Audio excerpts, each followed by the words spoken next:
ప్రేక్షకులకి ఆ లలితాంబిక అమ్మవారి యొక్క అనుగ్రహం పరిపూర్ణంగా కలగాలని మనస్ఫూర్తిగా కోరుకుంటూ మనం ఈరోజు చెప్పుకోబోయే టాపిక్ ఏమిటంటే అందరూ భయపడుతున్నటువంటిది గ్రహం ఏది అంటే శని భగవానుడు.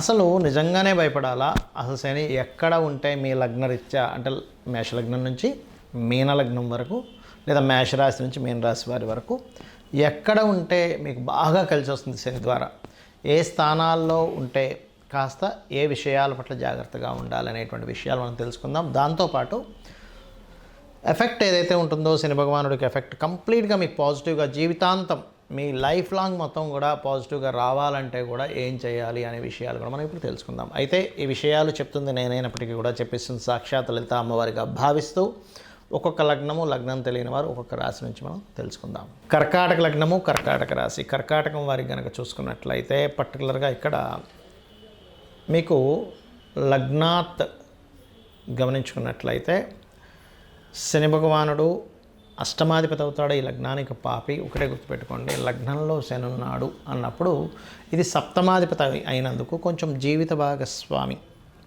మీకు ఎవరైతే లైఫ్ పార్ట్నర్ ఉంటారో, బిజినెస్ పార్ట్నర్ ఉంటారో వాళ్ళతో కొంత స్ట్రెస్ అనేటువంటిది ఇస్తూ ఉంటాడు ఇక్కడ.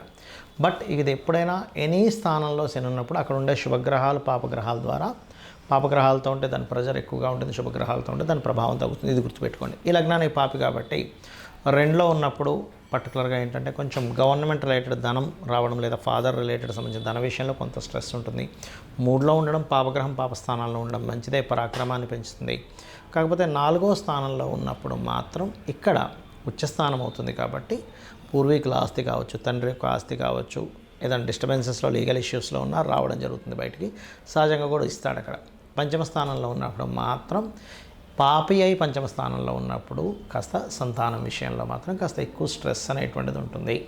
ఇక సప్తమంలో షష్టమ స్థానంలో ఉన్నాడు. ఉదాహరణకి 6వ స్థానంలో ఉన్నప్పుడు పర్టికులర్గా ఏంటంటే ఇక్కడ ఒకటే గుర్తుపెట్టుకోండి, 6వ స్థాన శని ఏంటంటే 12 యోగాన్ని, అంటే ఈ 12వ స్థానానికి యోగాన్ని ఇవ్వడం అనేటువంటి చూపిస్తుంది. 6లో ఉన్నప్పుడు 12వ స్థానాన్ని చూస్తాడు కాబట్టి. కాకపోతే ఇక్కడ ఏంటంటే కొన్ని ఇన్వెస్ట్మెంట్స్ అక్కడ పాపి అయి అంటే పాడైతే కనుక ఇన్వెస్ట్మెంట్ చేసే విషయంలో శనివారాలు కానీ శని మహర్దశలు వచ్చినప్పుడు కానీ కొంత జాగ్రత్తగా చూసుకోవాలి. సప్తమ శని పర్టికులర్గా దూర ప్రాంతం నుంచి సంబంధం కుదుర్చుకుంటే మంచిది. కాకపోతే కొంచెం కర్కాటక లగ్నానికి సప్తమ శని మాత్రం అక్కడ పాపగ్రహాలతో ఉంటే కొంచెం ఆలస్యం అవుతూ ఉంటుంది. అన్ని లగ్నాలకు కాదు. బట్ అష్టమ స్థానంలో శని ఉంటే దీర్ఘాయుర్దాయము, భాగ్యంలో ఉన్నప్పుడు మాత్రం కాస్త తండ్రి ఎక్కువ కృషి చేసేటువంటి యోగాన్ని ఇస్తాడు. దశమంలో ఉన్నప్పుడు మాత్రం కాస్త ఇది వృత్తి స్థానంలో ఉన్నాడు కాబట్టి కొంచెం జీవిత భాగస్వామి మూలంగా కొన్నిసార్లు అది స్త్రీ కావచ్చు, పురుషుడు కావచ్చు, వర్క్లో చేసే అంత స్ట్రెస్ పెరుగుతూ ఉంటుంది కొన్ని సందర్భాల్లో. వాళ్ళ వల్ల ఒక్కోసారి లేదా పార్ట్నర్స్ వల్ల కూడా వర్క్లో స్ట్రెస్ పెరుగుతూ ఉంటుంది. లాభంలో కనుక ఉన్నట్లయితే ధనయోగాన్ని ఇస్తాడు. ఈ లగ్నానికైనా సరే ధనయోగాన్ని ఇస్తాడు. భాగ్యస్థానంలో ఉన్నప్పుడు మాత్రం అంటే భాగ్యంలో ఇచ్చే ధనం కంటే లాభంలో ఉన్నప్పుడు ఎక్కువగా ఇస్తాడు. 12లో కనుక ఉన్నట్లయితే ఖచ్చితంగా పూర్వీకుల ఆస్తులు. అయితే ఇక్కడ కుజుడి యొక్క స్థితి కూడా చూసుకోవాలి. ఎప్పుడైనా పూర్వీకుల ఆస్తులు వస్తుందా లేదా అన్నప్పుడు ఇక మీరు చేయవలసిన సుబ్రహ్మణ్యేశ్వర స్వామి ఆరాధన చేయండి, అన్ని విధాలు బాగుంటుంది.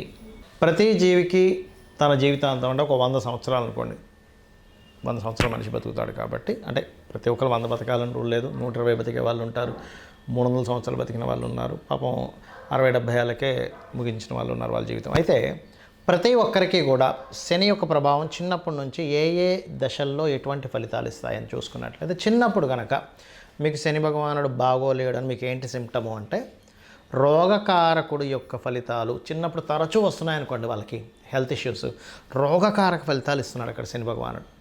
అంటే ఆయన ఇవ్వడం కాదు, ఇక్కడ బాగా అర్థం చేసుకోండి, ఆయన మీరు పూర్వజన్మలో చేసుకున్న కర్మలను అందిస్తున్నాడు. ఆయన ఎవరికి శత్రువు కాదు. ఇది ఫస్ట్ గుర్తుపెట్టుకోవాల్సిన విషయం. అప్పుడు ఏం చేయాలి? చిన్నప్పుడు పిల్లలకి ఆంజనేయ స్వామి బిళ్ళ కానీ, నరసింహస్వామిది కానీ, సుబ్రహ్మణ్య స్వామికి బిళ్ళ కానీ మెడలో వేయండి.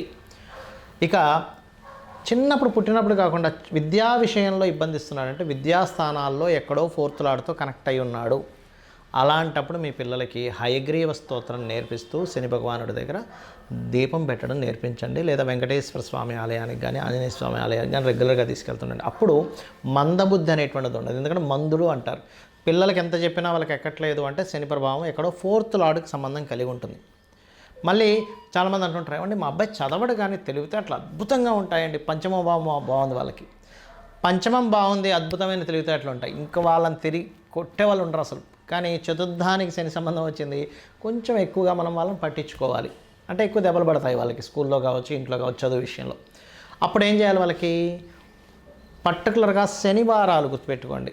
శనివారాలు వాళ్ళకి మొత్తం తైలంతో చక్కగా మర్దన చేయించి, స్నానం చేయించి, వెంకటేశ్వర స్వామి ఆలయం కానీ ఆంజనేయ స్వామి ఆలయం కానీ పంపించడం నేర్పించండి. వాళ్ళకి అది అలవాటు చేయండి. విద్యాకాలంలో అది ఇబ్బంది ఉండదు. ఇక విద్య అయిపోయింది, వివాహ విషయాల్లో ఇబ్బంది వస్తుందంటే సప్తమం ఎక్కడో దెబ్బతింది. శని ద్వారా సప్తమ స్థానం కనెక్ట్ అయ్యింది. శాటర్న్ ద్వారా సప్తమం కనెక్ట్ అయింది అంటే వివాహ సంబంధించిన విషయంలో లేట్ అవుతుంది. అలాంటప్పుడు ముఖ్యంగా శుక్రవారాలు వెంకటేశ్వర స్వామి ఆరాధన చేసుకోమని చెప్పాలి. లేదండి జాబ్ సంబంధించినటువంటి విషయంలో నాకు ఇబ్బంది అవుతుంది, దశమ స్థానంతో ఎక్కడో కనెక్ట్ అయింది శని భగవానుడు.